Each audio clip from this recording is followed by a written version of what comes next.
That sounds great, Liz. Thank you.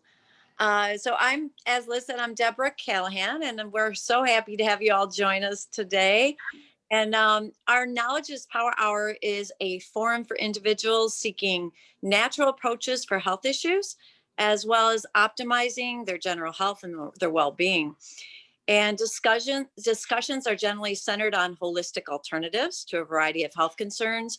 And we share knowledge as we grow together. It's just a beautiful thing. And using our talents and our gifts to make a difference in the wellness of this world. So we feel that together we're creating a movement that can impact many lives. And a little bit about me, I've been helping people restore and optimize their health for over 30 years. My degrees are in nutrition and dietetics and exercise physiology with an emphasis in cardiac rehabilitation. And I've had the privilege of working with some of the top medical minds in the world who believe that I believe that the body has ability to heal itself when given the proper nutrients and tools. So now I would like to introduce my very close friend and business partner, Liz Geeslin. Take it away. Oh, great. Thank you, Deb. Thank you so much. Well, ladies, most of you know, but there's quite a few here that might not know. I'm a retired equine professional. I trained horses professionally for 35 years. And then 18 years ago, I morphed into a personal chef, and I built my chef business around healthy home cooking. And then have taken it a step further and have become so interested in just taking better care of my own body and members of my family. And now, of course, as much as I can in the world, and have become a huge advocate for holistic wellness. And it's just been, it's such a journey for me. Aligning with both Deb and Adrian has been life-changing for me. They're so knowledgeable, and we just have enjoyed so much putting together. This is our 18th Knowledge is Power, everybody. So this is something, I mean, it was just about this time, I think April of last year, we had our first one. So we've met some incredible people. Looking forward to today. So with that, no further ado, Adrian, please take it away and let's get going. Sure. Thank you, Liz. So for those of you, I think everybody knows, I'm Adrienne Gerard, and I'm in Milford, Connecticut, USA. And I've been a registered nurse for over 35 years. My passion is helping people find their optimal health using natural and holistic solutions whenever it's possible. As a health coach with a master's in holistic nutrition, I incorporate this philosophy in everything I do. It's a pleasure to be on the Zoom call today with so many like-minded people joining us from all over the country and across the pond. It is my distinct honor today to introduce you to our Knowledge is Power guest, Dr. Carol Ighofose. Dr. Carol is a physician, an author, a professional speaker, and a missionary. Dr. Carol works as a physician in Leicester City, UK, as a general practitioner. She is the author of the book, Fearfully and Wonderfully Made, The Heart of the Matter, which she wrote while recovering from a heart attack that thankfully she survived in January of 2018. So please join me in welcoming Dr. Carol Ighofose to our stage. Thank you very much, Adrienne. Thank you and good evening. Well, it's evening for me, maybe afternoon for you ladies. But thanks to everyone for joining in. And yes, I'm very honored to be asked to just share my story, because that's become a passion of mine, just to share my story with individuals, see with a view to individuals gaining some maybe additional information and maybe some tips here or there, just to improve knowledge and maybe to just drag the memory and just think of something that perhaps you wouldn't have thought about before now. So as you've heard from Adrienne in her introduction, 3 years ago, just over 3 years now, I had a heart attack. It was out of the blue. It was more so out of the blue because I do not have or didn't have any of what we deem the conventional risk factors for a heart attack. So I did a morning shift, started working about 8:30 and was finishing about 12:30. And shortly before I finished my shift, maybe say around 1/4 or so, I felt what I thought was a bit of indigestion symptom. So I was actually fasting on the day, just as a means of upliftment as it relates to my Christian beliefs and practices. So I didn't take it to be anything out of the ordinary or too significant, because I do sometimes get a bit of indigestion symptoms if and when I don't eat on times, which sometimes happen as a doctor when you're busy, and or if I'm fasting. So it wasn't anything out of the ordinary. I left about 1:45 p.m. because I was running a little bit late, handing over and chatting with my colleague.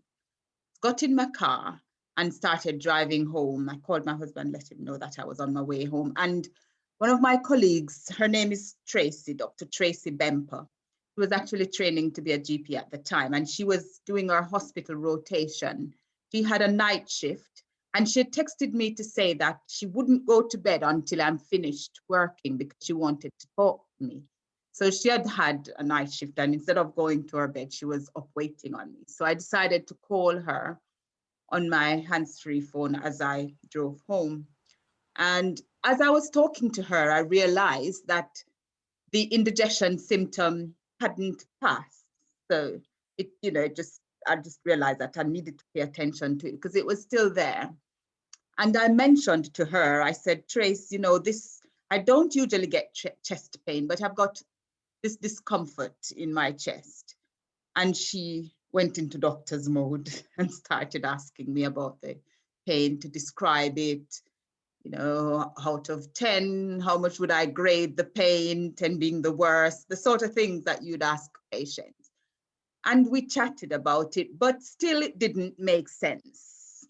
Because like I said, I didn't have the conventional risk factors. So we just decided that if it continues, I would seek medical help just to get it checked out to see what was happening.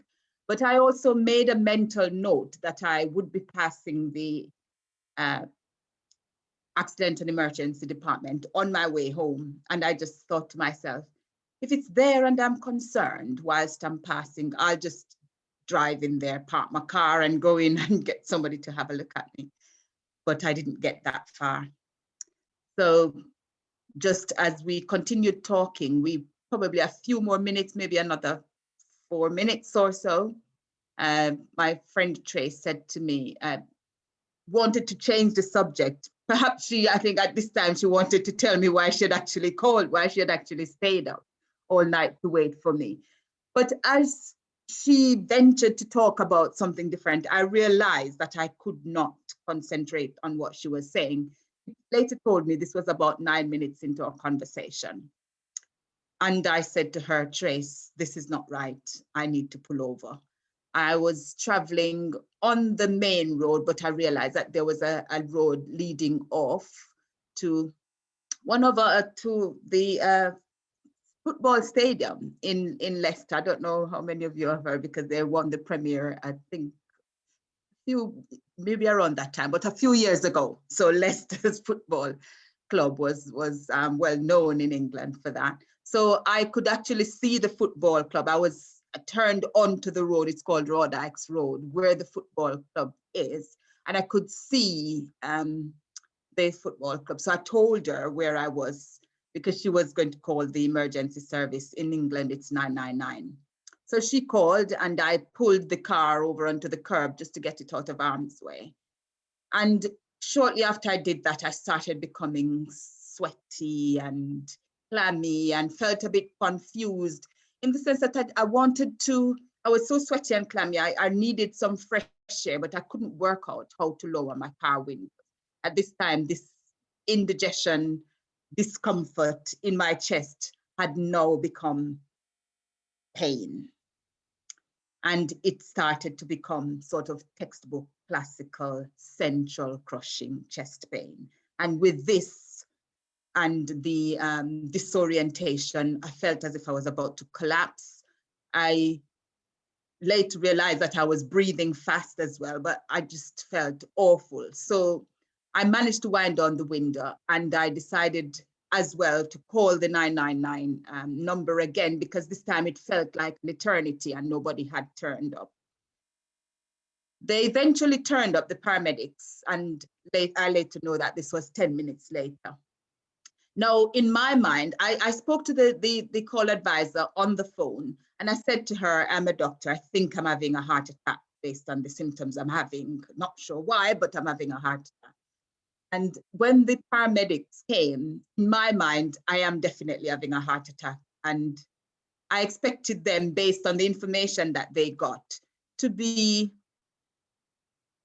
acting urgently, you know, but they were quite nonchalant and sort of blasé. And they actually came to park the ambulance a little distance from where my car was parked, came to my car, got me to secure my car, i.e. wind up the windows and secure it properly, and walked from my car to the ambulance. Now, if somebody's having a heart attack, you want them to rest because you don't want the heart to be doing any unnecessary work. So from therein, I realized that they didn't think I was having a heart attack. I wasn't being taken seriously, basically. But fair enough. If you looked at me, there was no way in the world you would think that this woman is having a heart attack. Certainly not the classical phenotype. I wasn't overweight. I was a younger woman, and just doesn't look like the classic picture of what we see an older male who probably is a smoker clutching their chest and falling back. It certainly wasn't that picture. And even the symptoms that I relayed initially didn't sound like heart attack symptoms. So I said to the senior paramedic, I think I'm having a heart attack. And he said, oh, you doctors, you always think of the worst. And just carried on. So we got into the ambulance. I don't know how I managed to walk to the ambulance. And they did start doing the things that you would do if somebody's having a heart attack, i.e. they offered me aspirin, 300 milligrams to chew. They started putting the Benflon in my arm, so getting venous access. And I was in a lot of pain, so I was given morphine. And at this time, I felt like I was going to vomit. It was very nauseous. So I was given anti-sickness medications as well. And they proceeded to do all my vital signs, pulse, etc. I later learned that my respiration rate was about 40 at that time. They did an ECG, a tracing of my heart as well. I think you guys call it EKG in America. And that did not show the classic changes that you would expect of a heart attack. But we all know that at the beginning of a heart attack, the classic changes don't necessarily show up on the ECG. Now, in Leicester, we've got a hospital called Glenfield Hospital, which is a specialist heart, cardiac and respiratory center. And I know that as a doctor, if I had me as a patient in front of me, Glenfield is where I would be sending that patient. So I asked them to get me to Glenfield, and they couldn't. They had to speak to the practitioner on call there, whether it was the doctor or the senior nurse, which I also know was the procedure, but depending on the story you give is whether or not the patient would be accepted. I mean, that's largely to do with whether or not the patient will be accepted. So the paramedic who spoke to the doctor or the nurse at Glenfield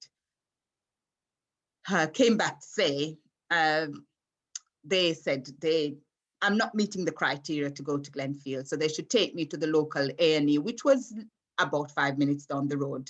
Because like I said, I would have been passing it on my way home, but I didn't quite get there, but I was almost there. So they decided to take me to A&E.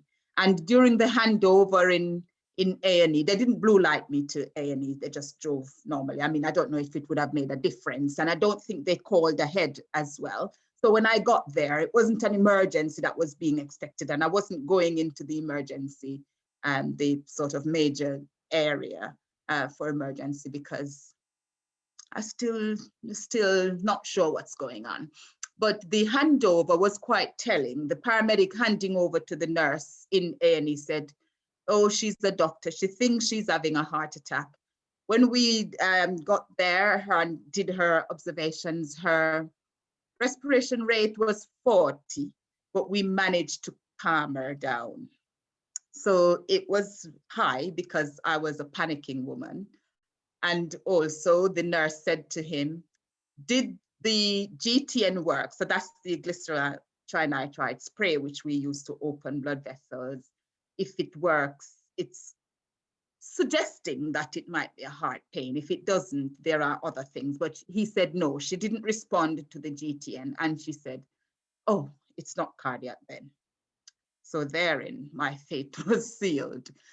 I ended up staying in the A&E for 14 hours. Subsequent ECGs were done, which showed changes. And at some point, the classical changes emerged, and what we call ST segment LT elevation, and they were there. But for some reason, I was kept in A&E and my transfer to Glenfield was delayed. I was eventually transferred to Glenfield about 4 o'clock in the morning and was diagnosed as a late presenting STEMI. So that's an ST elevation myocardial infarction, which meant that one of my coronary artery was totally blocked. Even before they took me to the coronary lab, that's what the ECG was showing. And that's what the doctor at the cardiologist at Glenfield told me. You've had a heart attack, a major one. And later on, the consultant said to me, I'm really sorry, Dr. Ighofose, but you've been badly let down because it was late coming here. And even though I got there at 4 o'clock in the morning, I still didn't have the angiogram and the stent put in, what we call PCI, until 9 o'clock in the morning. So another 6 hours, so a total of 20 hours before the stent was put in to reperfuse the muscles of my heart. Now, as doctors, there's a saying we have, which says, time is muscle, because muscles, and particular heart muscles, do not regenerate once they die. It's not like if you scrape the skin or you bite the inside of your tongue, of your cheek, it regenerates by the next week, or even liver regenerates, but muscles don't, and cardiac muscles certainly don't. So once cardiac muscle is dead, it's dead.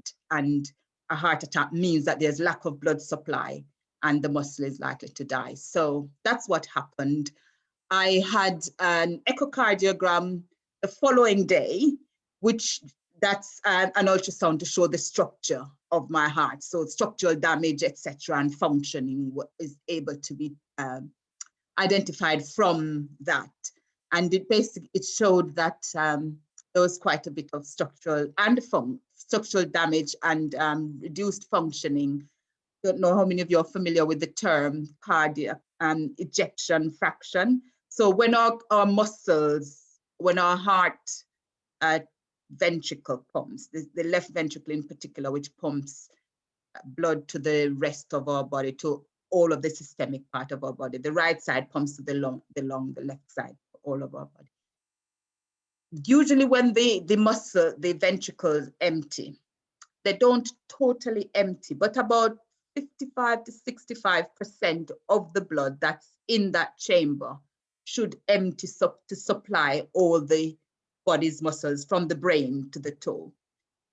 So we need at least sort of 55, 65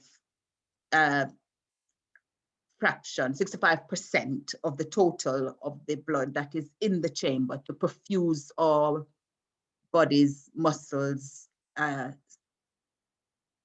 significantly or efficiently.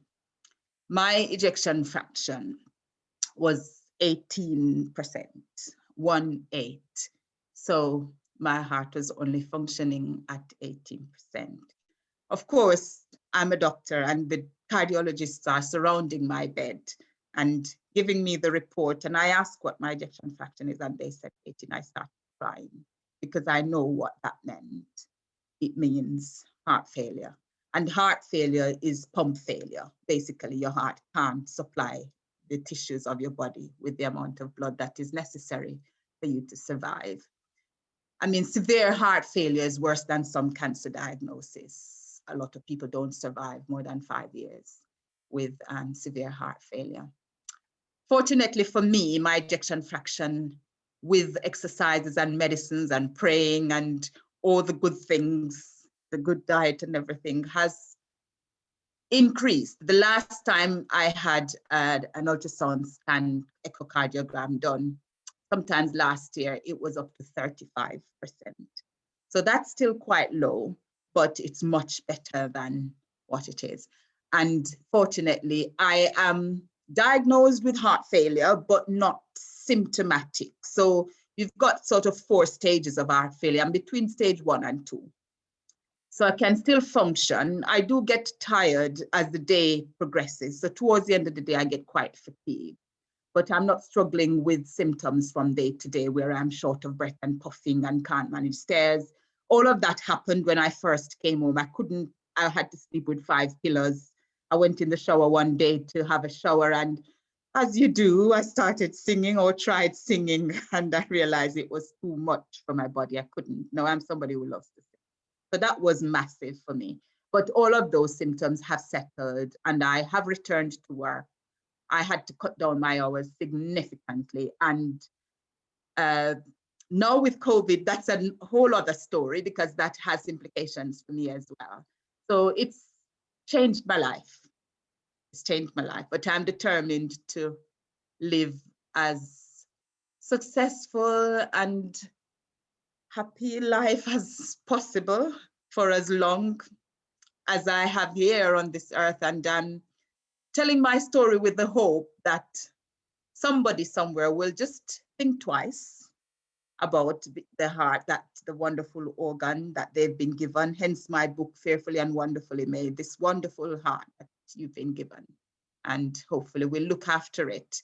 Sometimes heart attacks happen and we're not sure why, as in my case, we're still not 100% sure, but looking back, there are a few things that we're thinking maybe did cause it.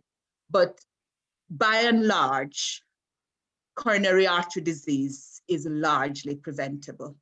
So hence telling my story, hoping that somebody somewhere will prevent this happening. Thank you for this. Carol, that was amazing. I mean, what a story. And I think that I know that we're probably going to have some questions for sure. So I'm going to open it up. I'm watching the screen. So if somebody has a question, please raise your hand and then you can unmute and ask Dr. Carol and we'll go from there. Okay, Adrian.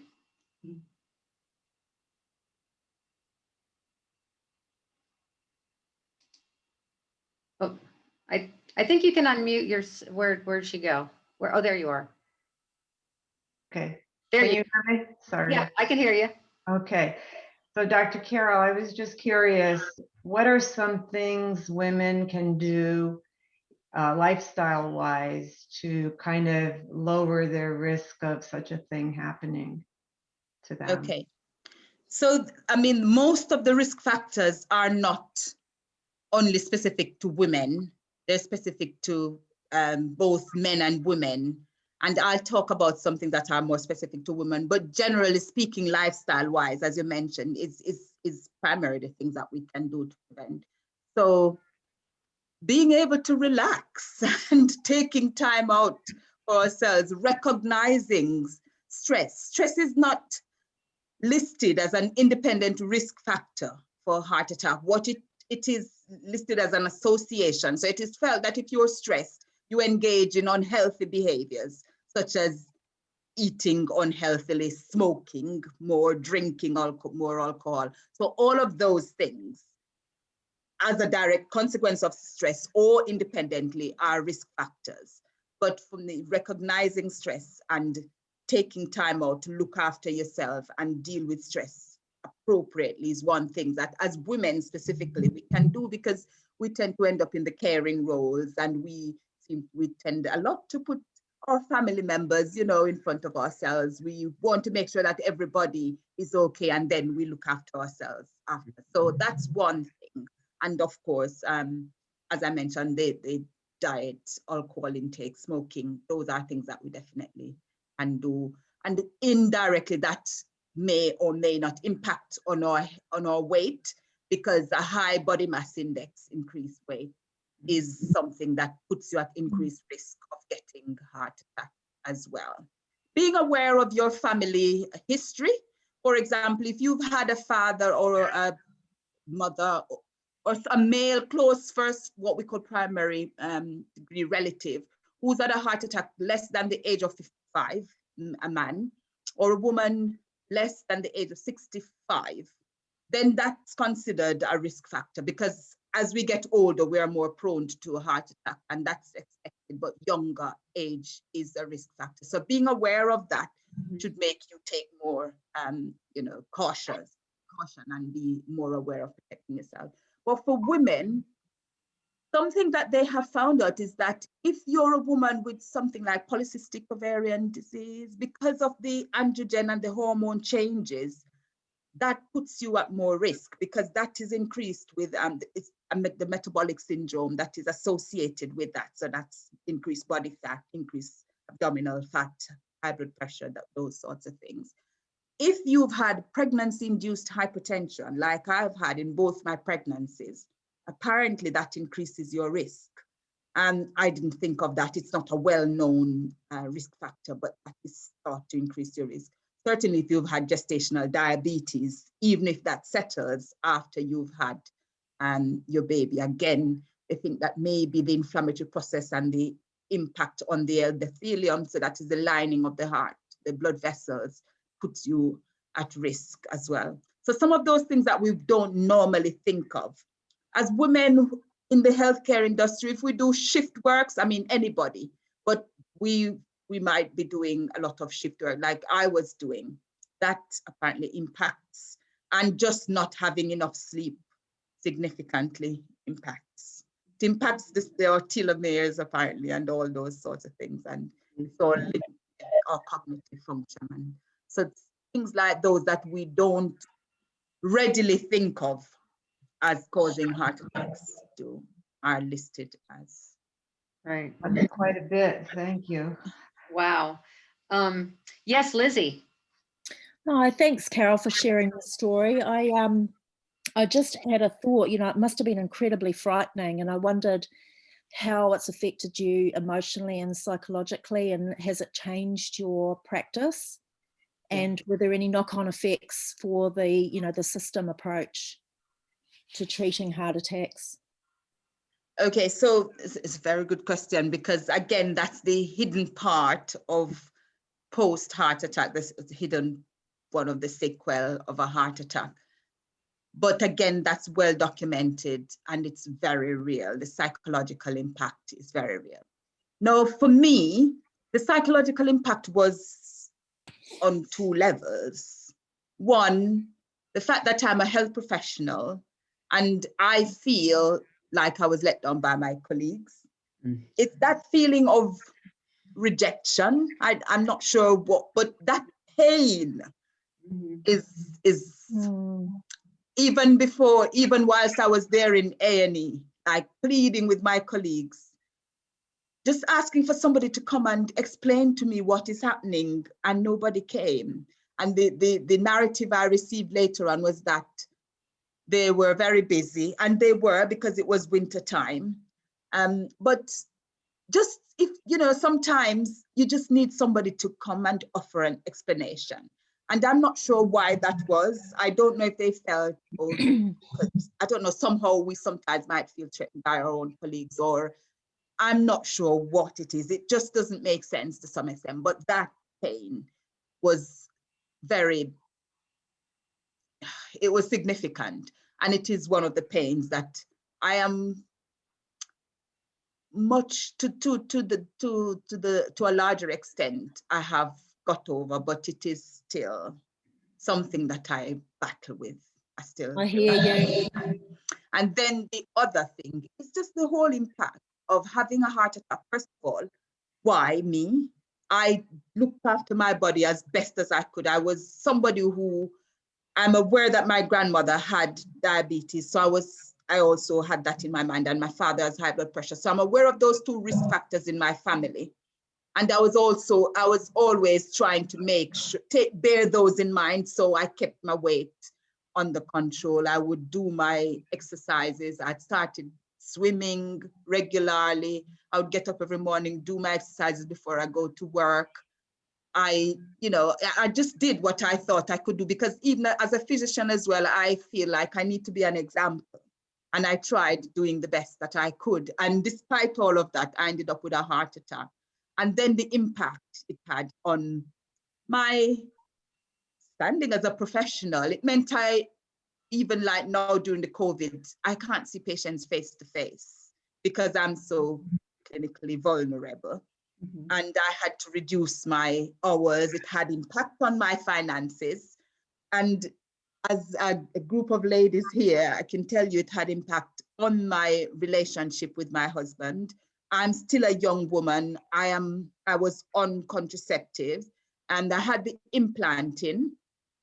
And because I had the implant when I had the heart attack, even though the progesterone implant is not known to cause heart attack, because I had it in, they would not replace it when it came up to be replaced. And so I was in a dilemma as to what to do for contraception. And that revealed some beliefs that my husband had that I didn't even realize was an issue for him.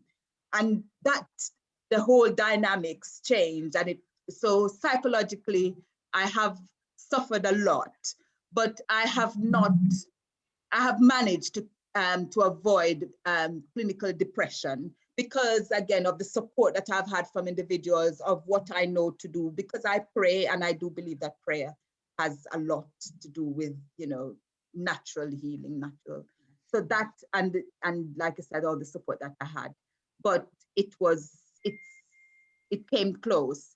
And I'm still battling with that. And again, COVID has added another layer.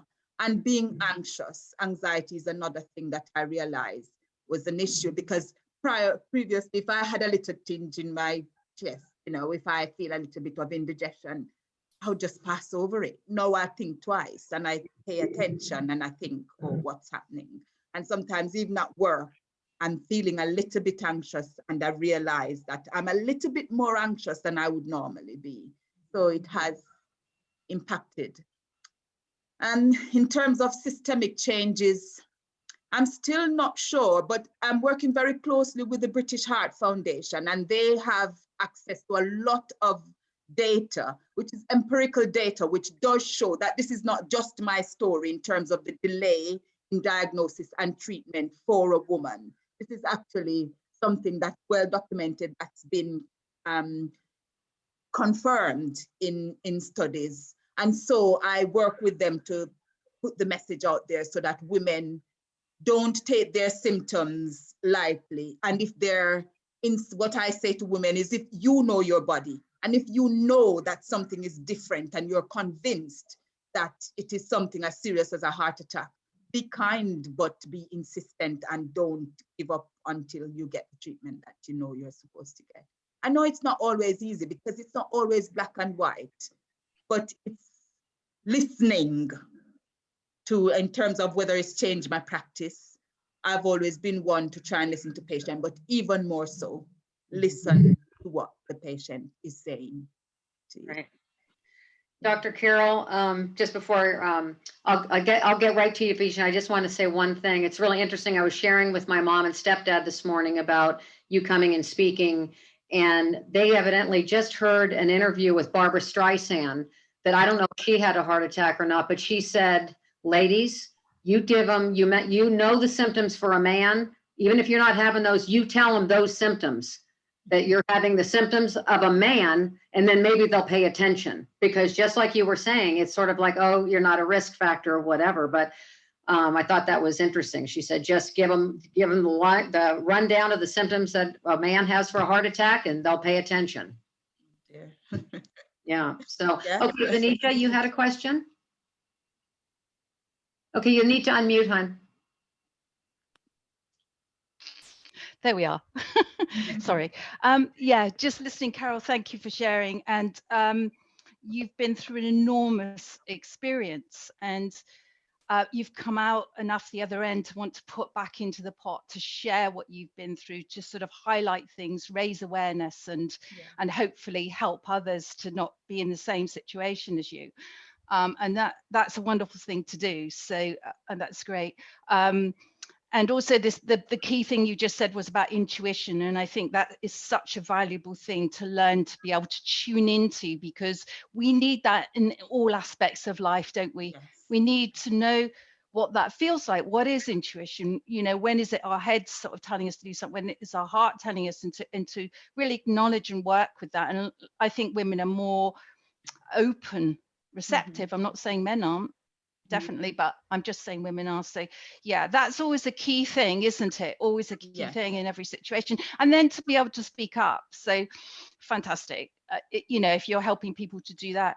What my feeling is, if you had come in and talked the way you talked to into my clinic here, and sat with me and gone through this journey together, you know, some of my questions would be, or the way I'd be thinking is, where are you going with this now for you, that the whole healing that needs to happen, you know? So my question is, what steps are you taking to help you heal on all those levels? So mind, body and spirit. You're a spiritual person, so you will be guided. There are things that are coming to help you heal, but who are you seeing? What are you doing? Because I know how I would be looking to approach somebody that's been through the trauma and come out positively, but still some of the repercussions and so on, you know. So that's my question really, is who do you see? What treatments, what things are you bringing into your life for that self-love and care to help you move on further?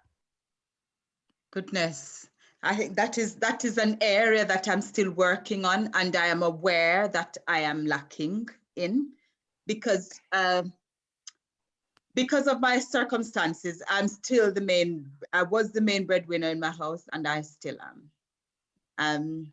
So that means I still need to work. I'm looking to work differently, and hence I'm looking more at this speaking aspect and the book authoring and all of that. So I'm looking to work in a different way to complement my work as a doctor. So that's one thing I'm practically doing. In terms of lifestyle, I've improved. I've improved, but again, sometimes I feel like sometimes I need that motivation and maybe that person to hold my hand, especially during this COVID when I couldn't see my friends, to go walking with them, sort of thing. I do my exercises, I'd say maybe at the moment 70%, as I should, even down to 60% as I should. And I'm aware. And my diet is quite good. Sleep is an issue. I've always had problems with sleeping for more than 4 hours at a time. That's always been an issue for me. But I'm aware that I don't feel like I'm getting enough sleep. I have considered professional counseling, and I'm still considering that, because I feel that I have managed, and I am managing, like I said, because of the family's support, friends. I've got some really good friends, doctors, people that I can be real with, I can open with, and I can real, but I've not had professional counseling. And even last week, even early this week, I wrote that on my to-do list, because I'm actively that I really need to pursue this, just to even just talk about things. And like I said, because of the added things that have come. So I am doing things, but I am aware that there is more that I can do. Yeah, there's a holistic way of dealing with it, and there's an awful lot that I think it's very positive to step out and to invite others to help you here if you when you're ready. I really do. There's a holistic way of encouraging that healing even more. What you do for yourself is really, really important. Obviously, we all need to do things right for ourselves, but you know, to bring somebody else in to maybe just signpost you, to make suggestions, to work with you, and if you're able to have treatment, because that healing comes from an external source as well as an internal activation. Do you know what I mean? I'm just thinking, if you were sitting in front of me, and what I would be looking to do with you as a sort of treatment program.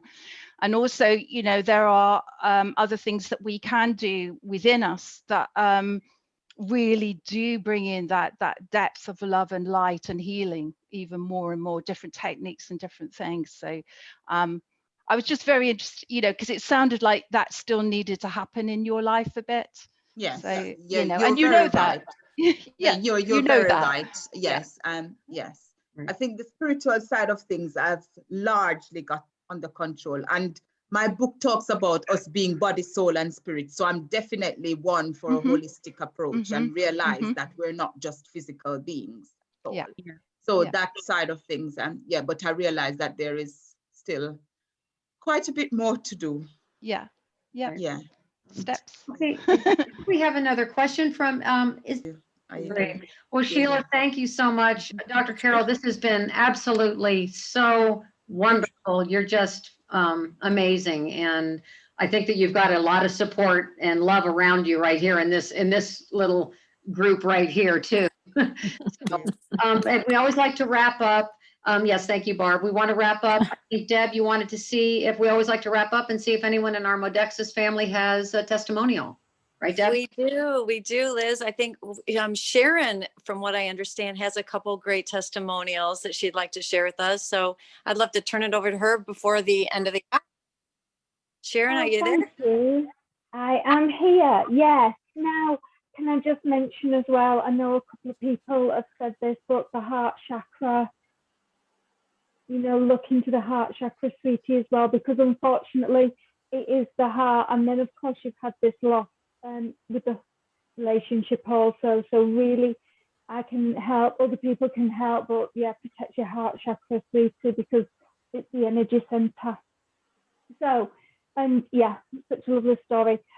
Going back to why I'm here, why I'm on this bit, I've had a couple of amazing results. And the first being, it's quite a long story, so I'll cut it short, but I had a breast lump, had it checked out, everything was fine, it was just a cyst. But I had this lump in my breast for about 7 years at least. Started with longevity in the summertime, and you know, was just kind of like trying for a bit of an overall boost in wellness and maybe to replace a couple of other things. And all of a sudden, this lump had disappeared, and it was the only thing that I had taken differently. So I know it was that. So we talk about it helping with cysts, which are internal, external, and a lot of people do struggle with inflammation that can cause cysts. So yeah, I would definitely keep an eye on that if someone was really struggling with, you know, a persistent issue in that way. And just while I'm on the relief, oh my goodness, I don't know. I'm very, because I'm a holistic therapist, energy worker, I really am affected by the moon. I'm sure I'm not the only one, right? I had a cracking migraine, absolutely. And when I usually get a migraine, it's elemental. So I can't often get anything to shift it.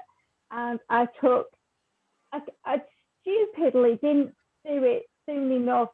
But when I did, I took 2 relief and instantly it was gone. It was just amazing. So I've had a lot of good things with the sciatic nerve also, and that's a big issue, especially with lockdown, where people are working in offices and they're sitting, we're not moving about like we used to.